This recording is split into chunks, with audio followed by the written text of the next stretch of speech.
Motorcycles has been around for a very long time. In fact, believe it or not, this company doesn't just make cushy cruisers, they've also been making performance bikes for a very long time. The proof of that is in their flat track experiences. In fact, Harley-Davidson and Indian have been going at it at the flat track in America for a very long time. But today, the FTR 750 is one of the most successful flat track racers out there. And now with us today, we have a very special guest. This is the much awaited FTR 1200 from Indian Motorcycles. Now, we're very excited to have this bike with us today. There's been a lot of hype surrounding this bike in the West. We've got the bike now in India, it's just been launched, and we're gonna hit the road and see just how good this bike is.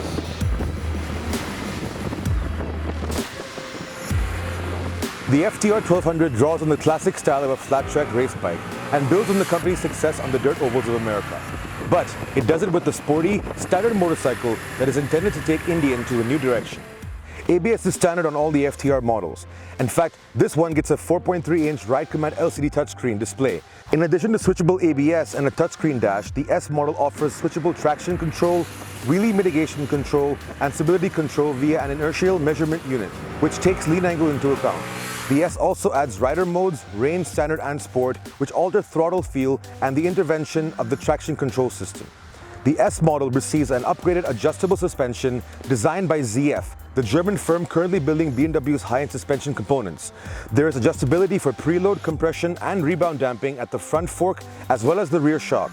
If you check out Indian's website, there are 4 packages you can purchase to customize your FTR 1200 to change its style as well as a bit of functionality. There's Sport, Tour, Rally, and Tracker. The last 2 are more off-road biased. So now we've just ridden this bike on tarmac, and I have to say I am completely blown away by the engine of this motorcycle.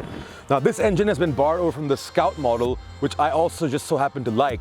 But this engine has been tweaked a little bit, and it's got a very nice torque output. In fact, this one gets 120 bhp and 115 Nm of torque at as low as 6,000 RPM.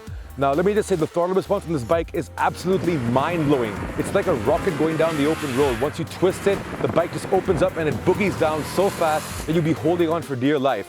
I really love the way it also revs very high, unlike a cruiser where you get all the torque down low in lower revs with a lower red line.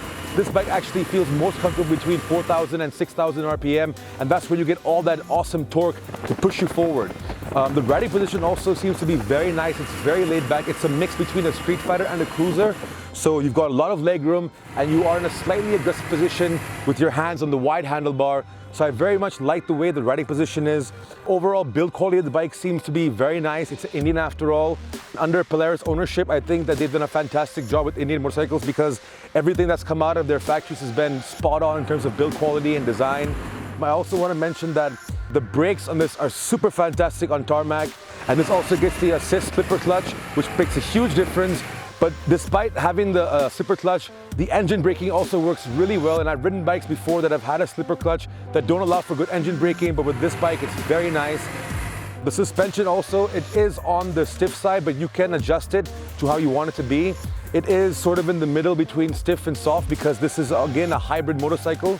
So it's meant to do a little bit of off-roading. In fact, speaking of off-roading, this bike is based on a flat track motorcycle, and it is the monsoon season here, so we don't have much loose dirt that we can go on. We do have some off-road tracks we're going to go, and we're going to see how good this bike is and how it can perform as an off-road vehicle as well. Now, of course, Indian Motorcycles makes big cruiser machines, but this bike's a little different, obviously. It's based on a flat track machine, and this is the first time that they get a chain drive instead of a belt drive. Now, that's a big difference because Indian wants this to be something new and something different. They want to go in a new direction, and they want this bike to be somewhat of a scrambler. But let me put this to you straight. This is by no means a scrambler motorcycle. This is by no means an off-road capable machine. What this bike can do at best is go on a few flat dirt trails, like a proper flat track. Do not take this bike off-road because it was very uncomfortable. Starting with the foot pegs, my feet were just slipping all over the place. It's very hard to stand up on this bike. The underbody is completely exposed, so you could really damage the machine. The tires also don't have the best grip, even though they are flat track tires. They are not the best for off-roading on these surfaces. Again, the seating position is nice, but this is not something that you can really go on adventure rides with. This is not an adventure motorcycle. This is not a scrambler. This is more of a road-focused machine. It's a sport bike, and I would say that it falls more in the street fighter category. Now, coming to the price of this bike starts at 15.5 lakh rupees ex-showroom. Now that's a ridiculously expensive price. And the race replica version of this is at about 18.5 lakh rupees. Now, that's really an outrageous price for something like this. This has got the same 1200cc V twin engine from the Scout. Yes, the engine's fantastic on the road. This is a great bike to ride on tarmac, around twisty sections. It's a very nice street fighter handling bike.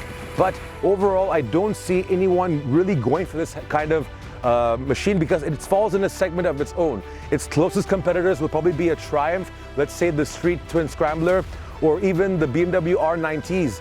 But none of those really, convey that flat track attitude. And again, people aren't very aware of the flat track in India. The Indian bike company really has hyped this bike up a lot in the West, but I honestly don't see many people going for this kind of machine. There's so many better options for that price. You can get a full-size adventure bike. You can get a full-size cruiser from Harley-Davidson. You can get a nice Ducati Hyper Motard. You can get so many other options out there you could choose from. So yeah, this bike, while it might be fantastic to ride on the road and it has a very unique style to it, I just don't think it's going to be a very big bang here in India.